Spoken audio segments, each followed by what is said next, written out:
Hello and welcome back to the RxCraft server. I am Amaros and I have some stuff to show you.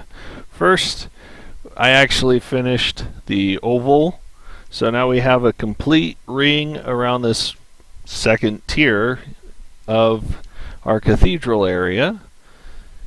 And I'm starting to clear out some space here for some areas, like for our cactus farm. I'm thinking I'll put it right here.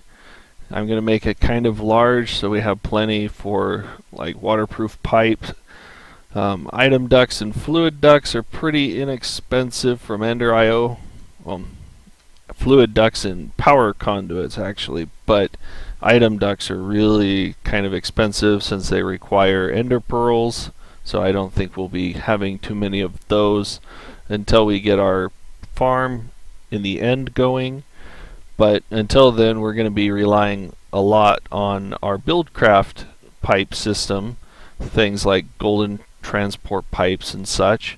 As you saw from some of my previous builds, like our pumpkin farm, I'm actually using some of that BuildCraft stuff, as well as our wheat farm.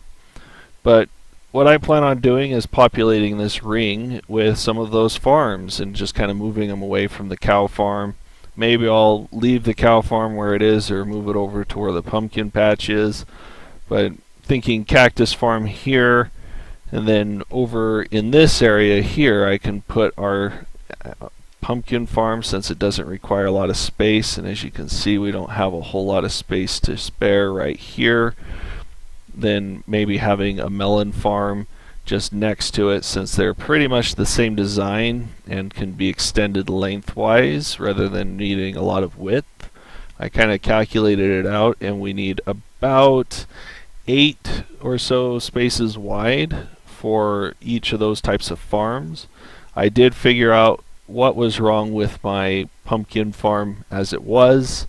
Apparently I needed a little bit of a mono-stable switch design, basically adding a 2-tick repeater for the feedback to disable the bud switches that I got going that detect when the pumpkins actually grow.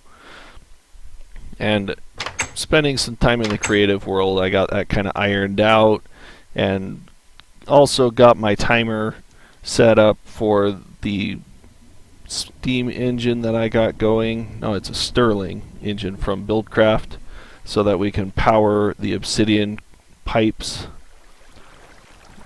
I took it out, but it was powering this pipe here, and as you can see it was a really simple redstone build that wasn't quite working properly. So I've got it worked out now.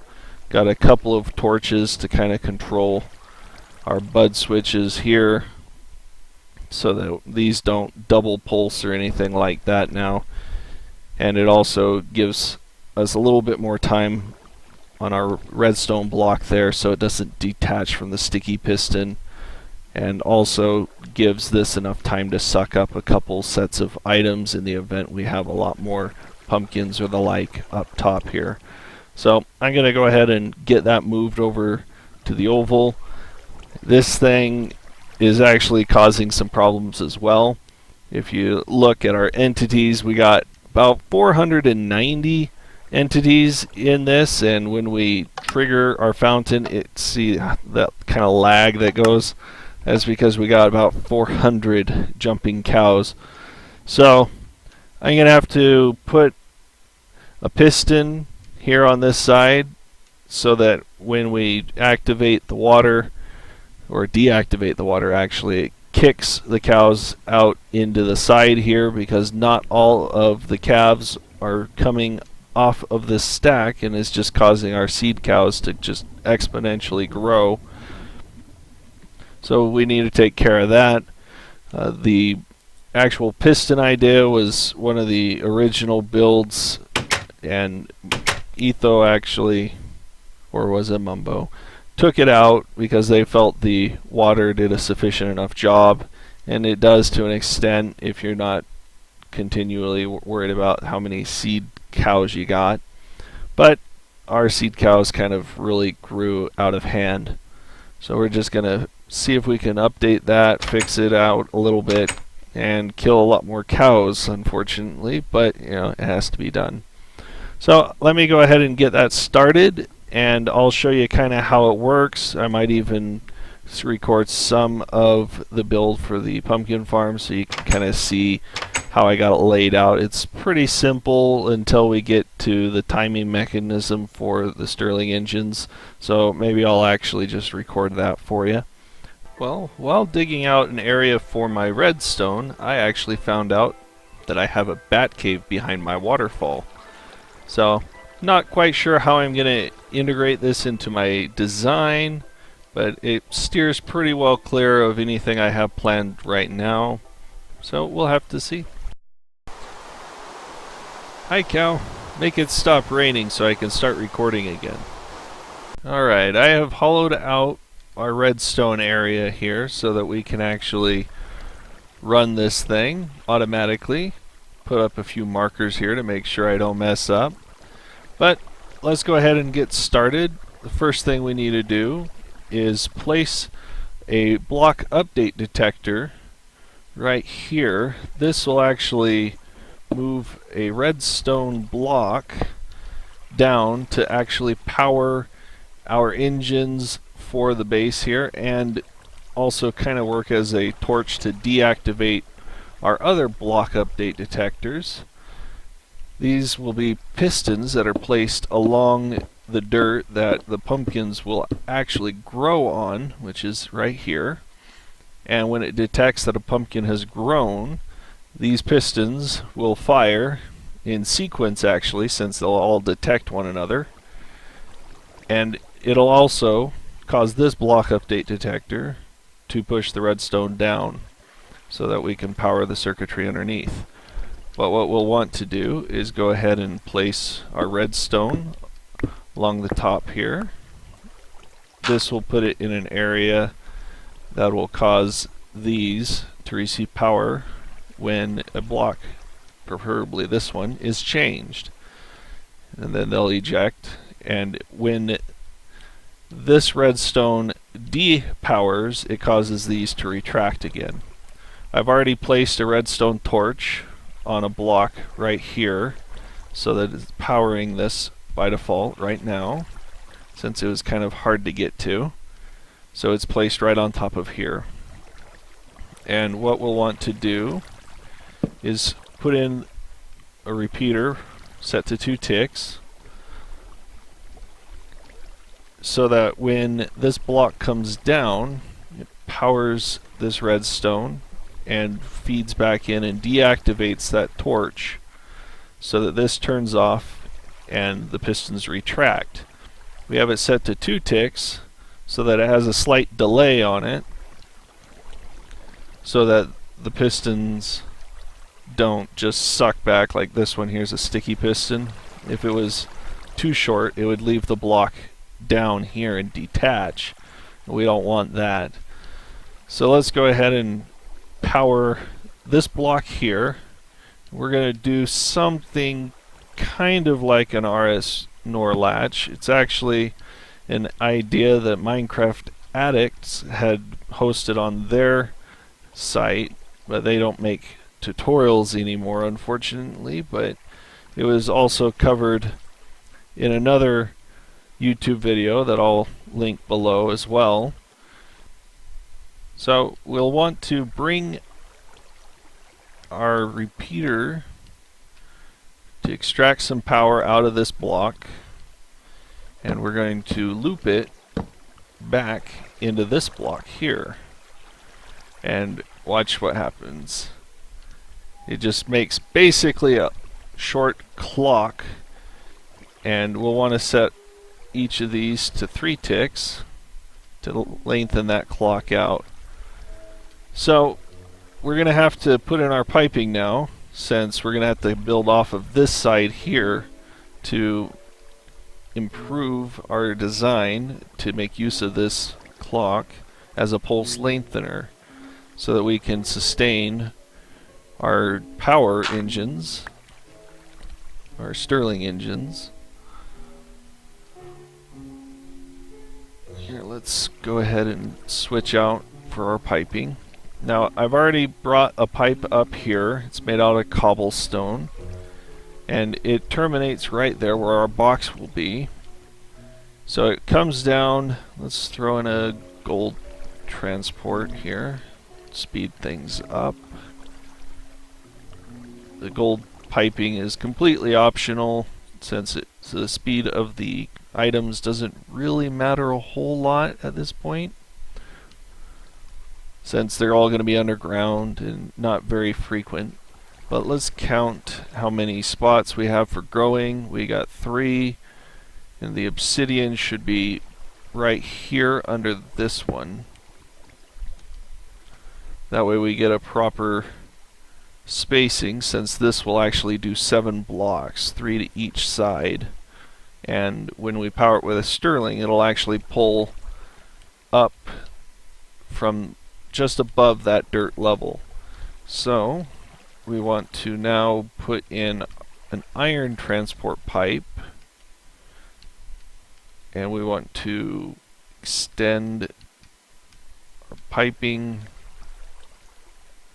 and set it so that it flows this way and does not backfeed up or back, because there's going to be another obsidian pipe further down here. Let's see, 1, 2, 3. It'll be right here. So let's go ahead and mark that. So we'll have our other obsidian pipe here so that we can actually catch these last few growing spots, since this one does not reach past here. Looks like I need to move this over to here actually, since this will grab 1, 2, and 3, and this one grabs 1, 2, and 3. So we want it here. Looks like I will need to make some more cobblestone pipe to extend all the way out to here. But let's go ahead and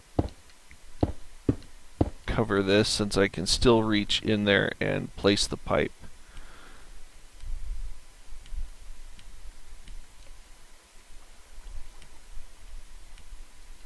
Now if I can just get out. Alright.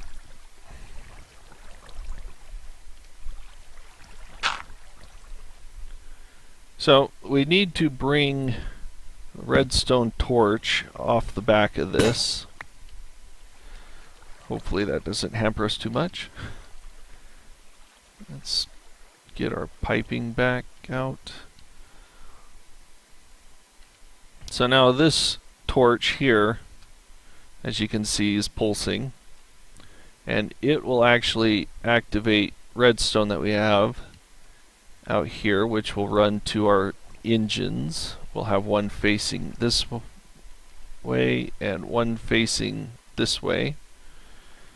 And if you see how long it leads for them right here, we actually need to make that slightly longer. To do that, we just need to modify this a little bit here. What we'll do is take a signal off of this redstone torch here, set those to 2 ticks, put some dust here, feed up over this block, and it looks like I have these on backwards. They need to face out from this block.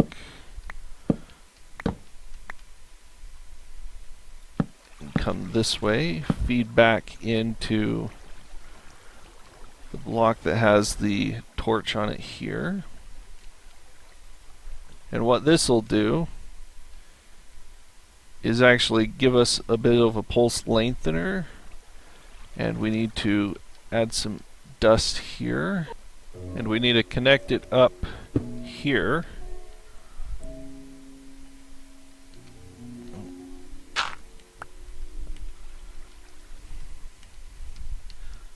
This way, while this repeater is powering this block to turn this torch off, it'll actually power this redstone and feed the Stirling engine that will go here and here.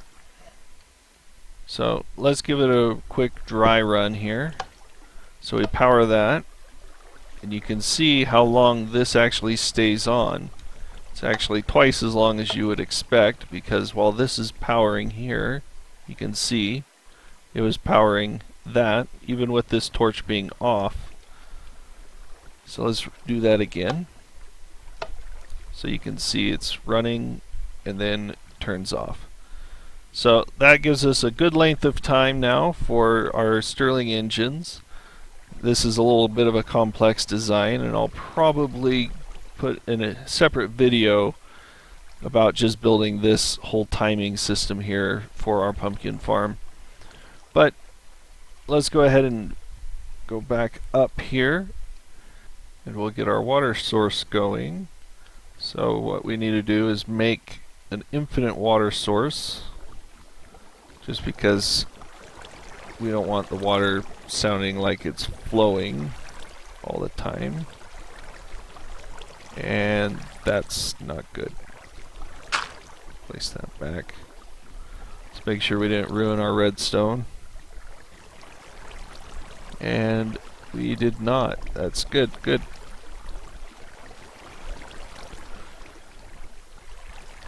So back to bucketing here. Just pull from one of the infinite blocks, place right after. Alright.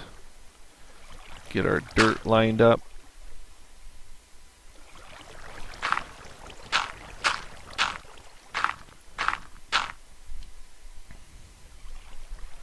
Do we have a hoe? Nope, I'll have to go get one. But we'll hoe up this section here. The plants will grow out their pumpkins on this side. Block update detector with those. And everything should be in working order except for our chest. We are going to have our items come up into this chest, and it should run automatically for us once we get the engines in to actually pull up the items with the obsidian pipe. But I'm going to need to get a little bit more pipe for that side, but I'll put in this side just so you can see. And these run off of some kind of solid power, so I'm just going to load it with some coal. If we use coal blocks instead, it'll have a longer time. Probably even going to put a hopper on there just so we can queue up a lot of stuff so we don't have to check it very often. So let me go ahead and get some more piping, and we'll be right back. So we have our additional piping, and what we'll need to do is lay it down here. As you can see, we have some blocks in the way, so let's go ahead and break this one. So connect here. Looks like that did not make it all the way through. There we go.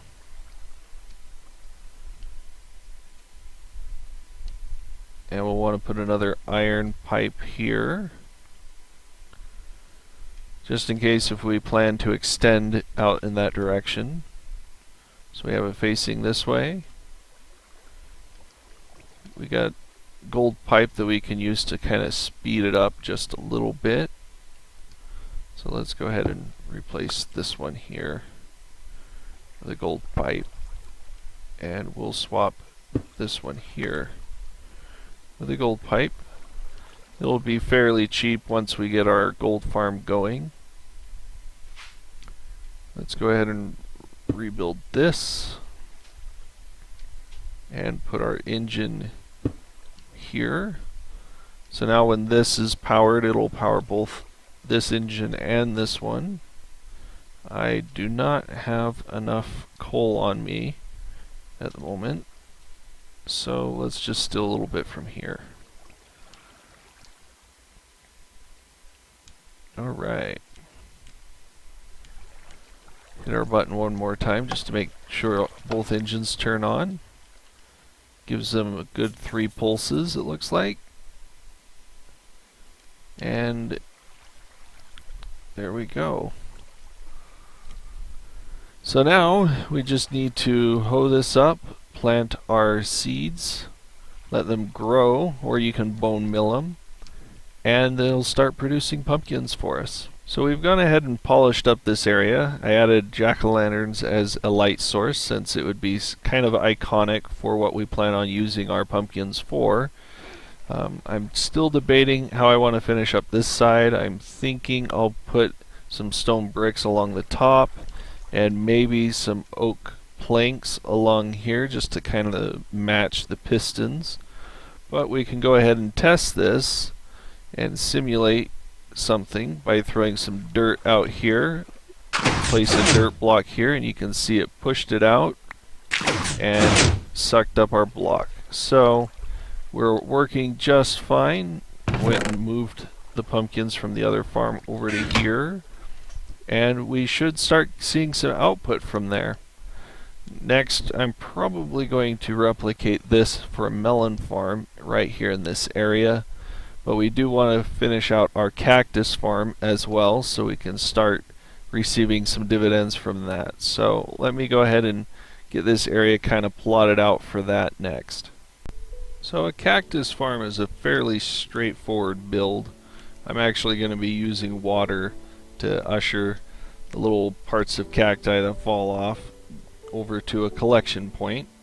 So what I have here is a nice array of sand blocks to grow the cacti on, and we will have 16 cacti growing in this farm, so that should give us a pretty decent amount of output.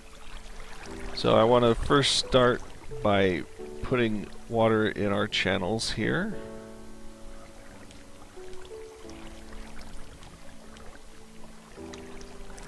And then we can close up. Oh, we need one more bucket. That is for here. Now we can close that up.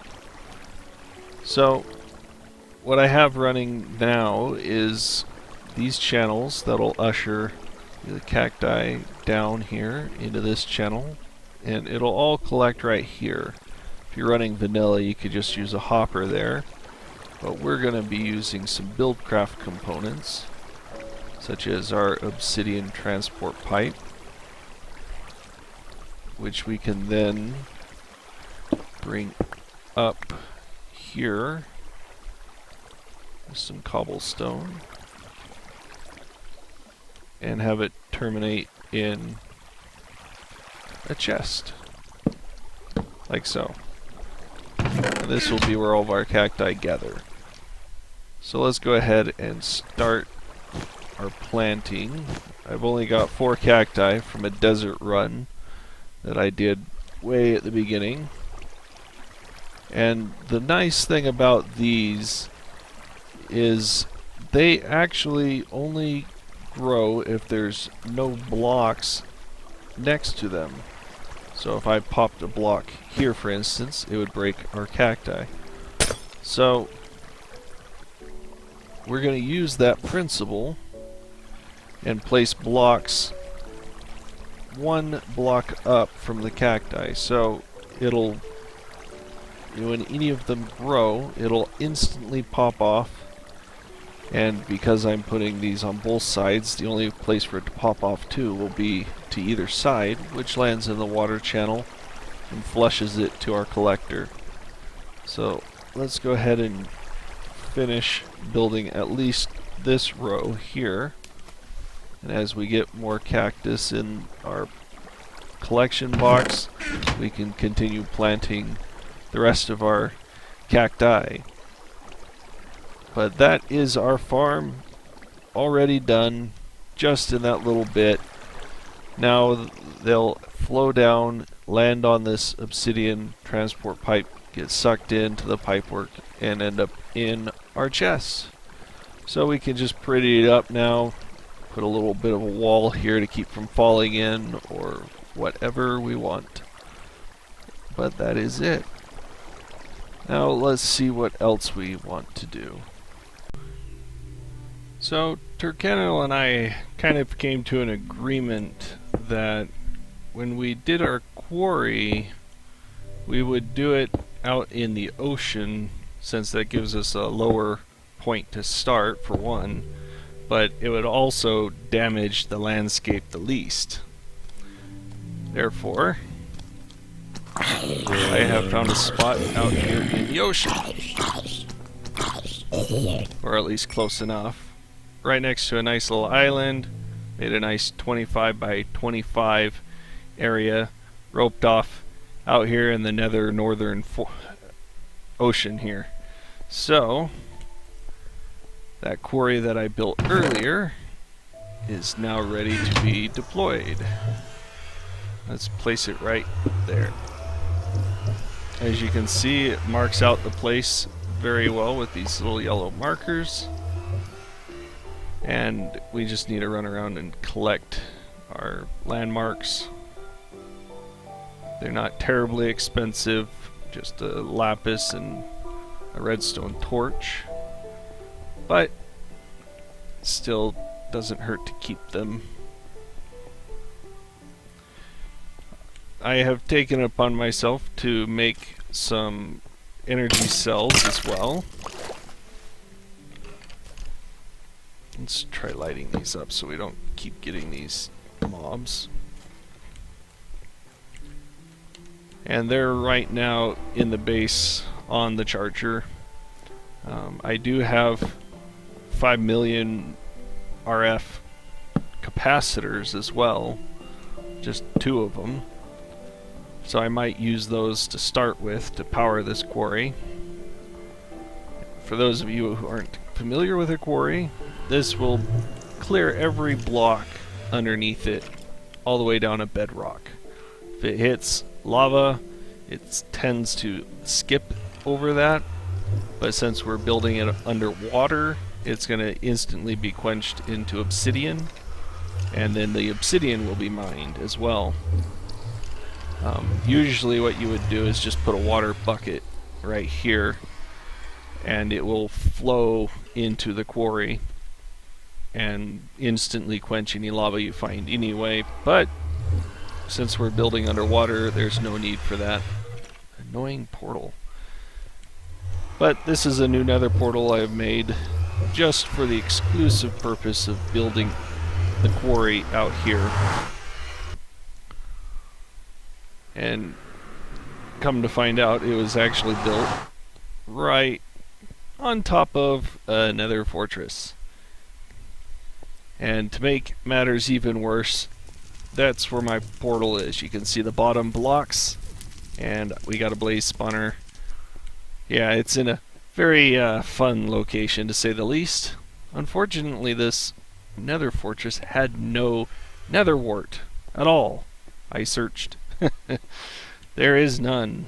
Fortunately, however, I was able to find a few nether wart at our original nether fortress that we ran into.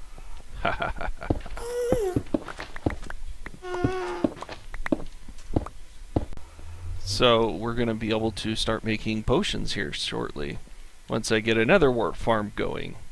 So once I figure out where I'm going to put that, then we'll be able to get some more nether wart. I'm thinking on the north or south end of our oval would be a pretty good place. I can make some brewing stations there as well, just to kind of make a nice cohesive laboratory of sorts. But unfortunately, that is all the time we have for tonight. So thank you for watching. If you've liked this episode, go ahead and hit the like button. I always welcome subscribers as well, and I appreciate your feedback on the comments section. I'm going to go ahead and see what I can get prepared for our projects for tomorrow, get some equipment built so we can continue on with that quarry, and maybe even start our special gold farm project. So I'll see you later. There, that evens that out.